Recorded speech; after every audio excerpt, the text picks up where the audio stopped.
को पढ़ते हैं जिसका नाम है ओणम। सबसे पहले हम पाठ परिचय पढ़ते हैं। इस पाठ में केरल राज्य के प्रमुख त्योहार ओणम का वर्णन किया गया है। यह एक फसली त्योहार है जो कि संपूर्ण राज्य में समृद्धि और खुशहाली का प्रतीक है। इस पाठ में हम लोग क्या पढ़ेंगे, केरल राज्य के जो सबसे प्रमुख त्योहार ओणम के बारे में पढ़ेंगे। और यह एक फसली त्योहार है जो कि क्या दिखाता है, संपूर्ण राज्य में समृद्धि और खुशहाली का प्रतीक बताता है। इस त्योहार का संबंध प्राचीन काल के राजा महाबली से है, जिन्होंने भगवान विष्णु को अपना संपूर्ण राज्य दान में दे दिया। इस त्योहार का जो संबंध है वो प्राचीन काल के एक राजा महाबली से है, और जो क्या किए थे, अपना पूरा राज्य विष्णु भगवान को दान में दे दिए थे। अब हम पढ़ते हैं पाठ के बारे में। भारत को त्योहारों का देश कहा जाता है। यहाँ वर्ष भर त्योहारों की धूम मची रहती है। ये त्योहार जन जीवन में चेतना, उत्साह और एकता का संचार करते हैं। भारत जो है, हमारा देश जो है, वो त्योहारों का देश भी कहा जाता है। और यहाँ क्या होता है, वर्ष भर यानी सालों भर अनेक तरह के त्योहार मनाए जाते हैं और सभी लोग उसको पूरे धूमधाम से और एकता के साथ मनाते हैं। दक्षिण भारत में केरल राज्य का एक विशेष त्योहार है ओणम। दक्षिण भारत का एक राज्य है केरल, जिसमें एकदम धूमधाम से मनाते हैं, और सबसे प्रमुख त्योहार जो है वो क्या कहलाता है, ओणम कहलाता है। लगातार 3 माह की भारी वर्षा के बाद आकाश स्वच्छ और चमकीला नीला हो जाता है। पूरे 3 महीने की जब बहुत बारिश होने के बाद वहां पे जब आकाश स्वच्छ और साफ नीला दिखाई देने लगता है, तब ये त्योहार मनाया जाता है। तालाबों, झीलों, नदियों और झरनों में जल की बहुतायत हो जाती है। जब 3 माह की वर्षा के बाद यहाँ पे क्या होता है, तालाब में, झील में, नदी में और झरनों में पूरा पानी भर जाता है। कमल और लिली के फूल पूरे सौंदर्य के साथ खिलकर महक उठते हैं। फसलें पककर झूमने लगती है। यह समय होता है फसलों के घर आने का, झूमने और खुशियों का त्योहार ओणम मनाने का। इस वक्त क्या होता है, कमल के फूल, लिली के फूल की वजह से पूरा जो वातावरण है वो महक उठता है, और फसलें काट दिए जाते हैं और घर लाए जाते हैं, और उसके बाद हम लोग उनको उस फसल के द्वारा ही ओणम का त्योहार खुशी और समृद्धि से मनाते हैं। यह श्रावण मास में मनाया जाता है। ये जो त्योहार है वो श्रावण मास में यानी सावन के महीने में मनाया जाता है। मलयालम में इस मास को चिंग मासम कहते हैं। मलयालम में इस मौसम को क्या कहते हैं, चिंग मासम। इस समय ऐसा लगता है मानो प्रकृति भी ओणम के स्वागत की तैयारियां कर चुकी है। प्रत्येक त्योहार के साथ कोई ना कोई कथा जुड़ी रहती है। इस समय ऐसा लगता है, यानी बारिश के समय में या वो श्रावण महीने के समय में ऐसा लगता है मानो पूरे वातावरण में, पूरा प्रकृति के ओणम की जो त्योहार है, ओणम का जो त्योहार है, उसी का आने का, आगमन की खुशी में पूरा जो वातावरण है एकदम स्वच्छ और खुशहाली जैसा फील होता है। ओणम के साथ राजा महाबली की पौराणिक कथा जुड़ी हुई है। प्राचीन काल में महाबली राजा के नाम केरल में राज्य करते थे। उनके राज्य में राजा चारों तरफ सुख और समृद्धि फैली हुई थी। क्या होता था, जो ओणम का त्योहार है वो राजा महाबली के नाम से ही जुड़ा हुआ है, क्योंकि पहले का जो कथा होता था उसमें कोई ना कोई कथा पहले के समय के साथ जुड़ा हुआ रहता है। इसी तरह एक महाबली राजा हुआ करते थे जिनके साथ ये ओणम का त्योहार जुड़ा हुआ है। वो क्या करते, वो केरल राज्य में ही राज किया करते थे, और उनके जो राज्य की जो चारों तरफ की सुख और समृद्धि पूरे जो वर्ष भर में पूरे जगहों में फैली हुई थी। महाबली अत्यंत पराक्रमी थे, यानी वो बहुत वीर थे। उन्होंने अपने पराक्रम से पृथ्वी और पातालों का स्वामी बनने के बाद आकाश की ओर अधिकार बढ़ाना प्रारंभ किया। देवराज इंद्र की प्रार्थना पर भगवान विष्णु ने वामन रूप धारण कर महाबली से दान में संपूर्ण पृथ्वी और आकाश मांग लिया तथा महाबली को पाताल लोक भेज दिया। उन्होंने क्या किया था, यानी राजा महाबली ने क्या किया था, अपने पराक्रम से पृथ्वी और पाताल लोक को जीत लिया था। अब उनका क्या था, आगे का निर्णय ये था कि वो आकाश लोक को भी जीत लेंगे। लेकिन देवराज इंद्र की प्रार्थना पे विष्णु भगवान क्या किए, अवतार का भेष बनाकर आए, मतलब एक बोने का रूप बनाकर आए, और दान में क्या किए, संपूर्ण पृथ्वी आकाश मांग लिया और राजा महाबली को पातालोक भेज दिया।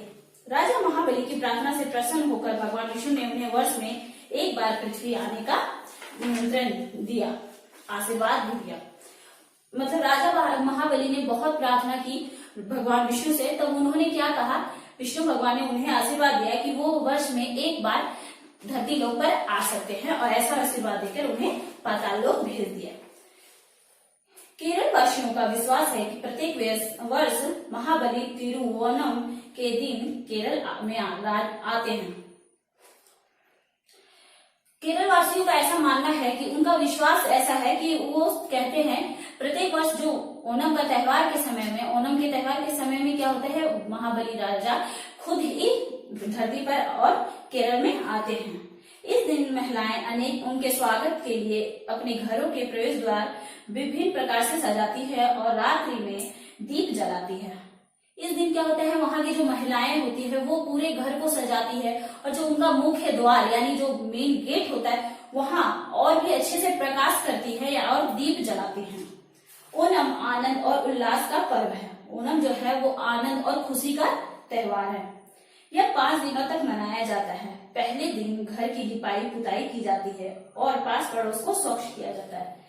जब ये 5 दिनों के लिए होता है, ये त्योहार 5 दिन मनाए जाते हैं, जिसमें पहले दिन क्या होता है, घर को साफ सफाई होती है, सारे आस पड़ोस का वातावरण को भी पूरा स्वच्छ किया जाता है, और सभी घरों को लिपाई पुताई करते हैं यानी रंग करते हैं। सब घरों के आंगन रंग बिरंगे फूलों की गोलकार आकृतियों से सजाए जाते हैं, जिसे पुलक्कम कहते हैं। सब घर के आंगनों में सभी जो घर होते हैं वहां के आंगन में क्या फूलों से आकृतियां बनाई जाती है, एक तरह की रंगोली, लेकिन रंगोली नहीं होकर वो क्या फूलों से बनाई जाती है, इसलिए उसको पुलक्कलम कहते हैं। पुक्कलम की सजावट में परिवार के स्त्री पुरुष बच्चे सभी उत्साहपूर्ण योगदान देते हैं। जो पुलक्कम बनाए जाते हैं वहां पे, उसमें क्या स्त्री भी उतने ही मन से बनाते हैं, पुरुष भी और बच्चे भी अपना योगदान उस आकृति को बनाने में देते हैं। विष्णु और महाबली की मूर्तियों को चावल के आटे और नन्हे नन्हे सफेद पुष्पों से सजाया जाता है। पुक्कलम के निकट दीप रखकर इन मूर्तियों का पूजन किया जाता है। वहां पे क्या होता है, उस वक्त विष्णु भगवान और महाबली की मूर्तियों के सामने उन चावल के आटे से और फूलों से सजाते हैं, और उसके बाद जो वहां का पुक्कलम बनाया गया रहता है, जो आकृति बनाई हुई रहती है फूलों से, उसको क्या करते हैं, दीपों से सजाकर एक जगह रखा जाता है, और वो जो है चारों तरफ एक तरह की रोशनी प्रकट करते हैं। ओणम का दूसरा दिन सर्वाधिक महत्वपूर्ण होता है, इसे तिरुओणम कहते हैं। जो ओणम का दूसरा दिन होता है वो वहां पे उस वक्त सबसे ज्यादा महत्वपूर्ण होता है, क्योंकि और उसको क्या नाम से जानते हैं हम लोग, तिरुओणम के नाम से कहते हैं। तिरुओणम परिवारजनों के मिलन, पारस्परिक प्रेम और सहयोग का पर्व है। इस दिन बाहर गए हुए लोग परिवार लौट आते हैं और उल्लास पूर्वक मिलजुल कर त्योहार मनाते हैं। ओणम का जो दूसरा दिन होता है, जो तिरुओणम के नाम से जाना जाता है, उस समय क्या होता है, जो भी लोग बाहर रहते हैं वो भी अपने घरों में आते हैं और पारस्परिक उल्लास और मिलजुल कर सभी उस त्योहार को मनाते हैं। सभी लोग नए और स्वच्छ वस्त्र धारण करते हैं। मध्याह्न काल में सब एक साथ बैठकर केले के पत्ते पर भोजन करते हैं। सभी लोग क्या करते हैं, नए नए वस्त्र पहनते, स्वच्छ वस्त्र पहनते हैं, और मध्याह्न काल के टाइम यानी दोपहर के समय में सभी लोग एक साथ बैठकर केले के पत्ते में भोजन करते हैं। यहाँ केले के पत्ते पर भोजन करना अत्यंत पवित्र माना जाता है। वहाँ के लोगों का मानना है कि केले के पत्तों पे भोजन करना अत्यंत पवित्र है। ओणम के दिन भोजन में विविध प्रकार के व्यंजन और पकवान सम्मिलित होते हैं। इनमें चावल, दाल, पापड़, सांभर, खिचड़ी, पकौड़ी, पायसम आदि मुख्य हैं। ओणम के समय में बहुत सारे तरह के पकवान बनाए जाते हैं, जिसमें दाल, चावल, पापड़, सांभर, खिचड़ी, पायसम। पायसम क्या होता है, खीर। हमारे तरफ में क्या बोला जाता है, खीर, और वहां पे क्या कहा जाता है, पायसम के बनाए जाते हैं। धान, नारियल और केला केरल की मुख्य उपजे हैं। मतलब वहां पे सबसे ज्यादा क्या चीज की उपज होती है, धान, नारियल और केला की। विविध पकवान और व्यंजन इन्हीं से बनाए जाते हैं। जो भी पकवान वहां बनाए जाते हैं सभी इसी तीनों उपज में जो होते हैं, केले, नारियल और धान से ही बनाए जाते हैं। ओणम के अवसर पर खेल और मनोरंजन के अनेक कार्यक्रम आयोजित किए जाते हैं। ओणम के समय में क्या होता है, बहुत सारे खेल और मनोरंजन के अनेक कार्यक्रम भी आयोजित किए जाते हैं। बालिकाएं और स्त्रियां ताली बजाती हुई समूह में मनमोहक नृत्य करती है, जिसे केकोटिकली नृत्य कहा जाता है। वहां क्या करती हैं, बालिकाएं जो होती है, स्त्रियां जो होती है, ताली बजाकर वहां का जो सामूहिक नृत्य है उसका आनंद उठाती हैं और नाचते समय वे गाती हैं, हमने घर को खूब सजाया, आओ महाबली आओ, पहले सुख और शांति सभी में, सबको वर दे जाओ। ये वो नाचती है और उस समय गाती भी है। गांव और नगरों में खेल की कूद की अनेक प्रतियोगिताएं आयोजित की जाती हैं। इनमें नदियों और निकटवर्ती समुद्र में आयोजित नौका दौड़ सर्वाधिक आकर्षित करती है। गांव में और नगरों में क्या खेल कूद का आयोजन होता है और नदियों में एक तरह का एक खेल होता है जो कि नौका दौड़ के नाम से जाना जाता है, उसका भी आयोजन किया जाता है। यह आरमूला नाम स्थान पर होती है। ये जो नौका दौड़ होती है वो आरमूला नामक एक स्थान है, वहां पे होती है। दूर दूर के गांव में से सर्पकार नौकाएं पंबा नदी के तट पर लाई जाती है और उनकी पूजा की जाती है। दूर दूर गांव से, यानी उस जो क्षेत्र है, यानी आरमूला नामक जो स्थान है, वहां पे दूर दूर से बहुत सारे लोग नाव बना के लाते हैं। कैसा नाव? सर्पकार का, मतलब सर्प रूप का एक होता है, सांप के जैसा बनाया हुआ नौका लाते हैं और उनकी पूजा करते हैं। इस दिन सर्प नौका दौड़ का आयोजन किया जाता है। इस दिन क्या होता है, वहां पे सर्प नौका यानी जो नाव का दौड़ होता है उसका आयोजन किया जाता है। वर्ष भर ग्रामवासी इस दिन के लिए नौकाओं को विशेष रूप से तैयार करते हैं। सालों भर वहां के जो ग्रामवासी यानी लोग होते हैं वो क्या करते हैं, इस त्योहार को मनाने के लिए और इस दौड़ का आनंद उठाने के लिए सालों भर उस नाव को पूरे अच्छे से तैयार करते हैं। उनकी मरम्मत रंगाई पुताई की जाती है। उस नाव की मरम्मत की जाती है, यानी उनको ठीक किया जाता है, रंगाई पुताई यानी उसको कलर किया जाता है और अच्छे से विशेष रूप से तैयार करके लाया जाता है। प्रत्येक गांव वाले अपनी नौकाओं में बैठते हैं, परंपरागत पोशाकें पहनते हैं, नौकगीत गाते हुए सब लोग अपने चप्पू एक निश्चित ताल में एक साथ चलाते हैं।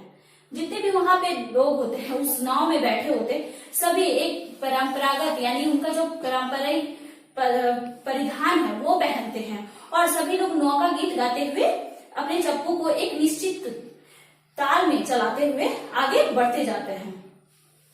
दौड़ में विजेता रही नौकाओं को पुरस्कृत किया जाता है और जो नौका दौड़ में जो भी अच्छे से मतलब आगे और विजेता रहते हैं उनको पुरस्कृत किया जाता है, उनको इनाम दिया जाता है।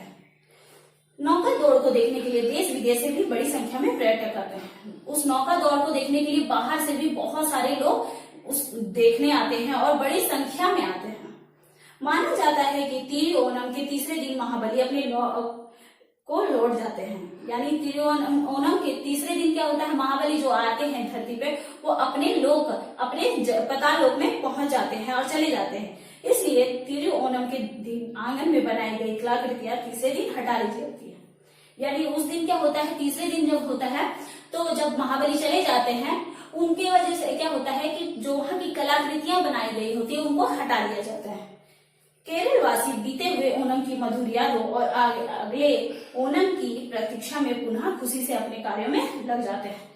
जब पूरे मना लिया जाता है त्योहार तो सभी केरल वासी क्या करते हैं, उस त्योहार का मधुर याद अपने मन में संजोए रखते हैं। Thank you. और अगले साल फिर से उस त्योहार को मनाने के लिए नई प्रतीक्षाएं मतलब नई अपनी खुशियों को अपने कार्यों में लगा के यादों में बसाए रखते हैं और आगे वर्ष में आने के लिए उसको ध्यान